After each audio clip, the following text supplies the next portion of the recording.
Hi, Assalamualaikum. I'm SITI BALQIS and welcome to MCRTP.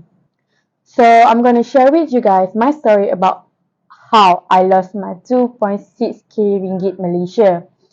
So on May 13, my friends and I went to Damansara to have dinner at IKEA Damansara.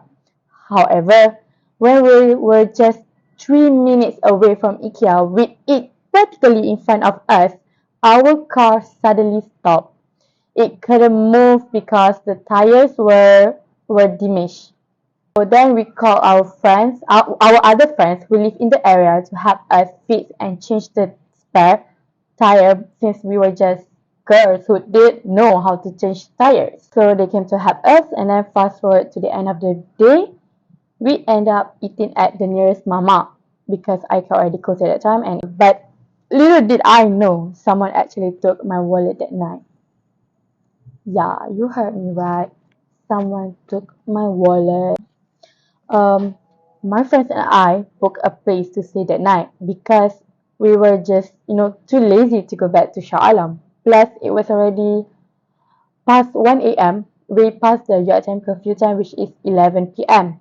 And the next morning, we planned to eat at IKEA Damansara, but before we could, my friend Aisha and I went to Watson's to buy something, and when it was my turn to pay, I couldn't. Why? Because my card had insufficient funds. That was weird. I know I had money on it. I had money for my job and I got money from PTPTS. So it was ridiculous that I couldn't afford to pay 55 ringgit at Watsons. So I asked Aisha to pay for me first, then I checked my bank Islam Code application and found out that I only had 50 ringgit left in my bank. And then when I checked the transactions, someone had withdrawn all my money that morning. All my money. But my card was with me. I was speechless. I didn't know what to do, and then I was sitting in the middle of the mall. My mind totally blank. I lost 2.6k just like that. Last night I still have 2.6k in my bank, but the next morning I lost it. The only money I had to survive the whole semester. And then I called my guy friend Hazim and told him everything. He helped me call Bank Islam HQ and explain my problem to the call operator, and then he took me to the police station to make a police report. And at that time, I sounded like a drunk person when I made the police report. Imagine someone withdraw my money, but the card actually was with me at that time, and it was very nonsense, right? But I suspect that when I was eating with my friends that night, the night before, someone took my wallet from my handbag without me realizing it.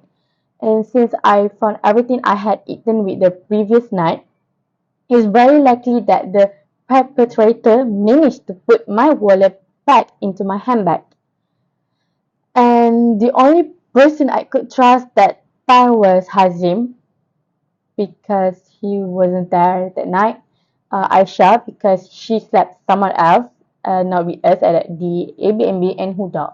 And then I went back and forth to Bank Islam and the police office to help with the investigation but here I am after 7 months. I still don't know anything, still no outcome from the police investigation, and as far as I know, we are just waiting for CCTV from Maybank because the operator withdraw my money from the Maybank ATM machine.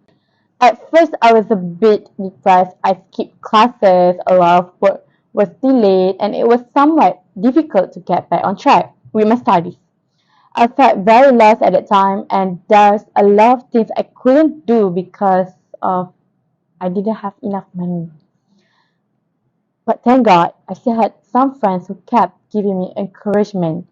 Many people helped me emotionally, physically, and financially. And my mom supported me a lot and worried about me endlessly. And then little by little, I picked up myself up and managed to get back on track. So even after 7 months, I'm still waiting for an answer as to who stole my money. Even if it takes me forever to find out who, I will wait forever too.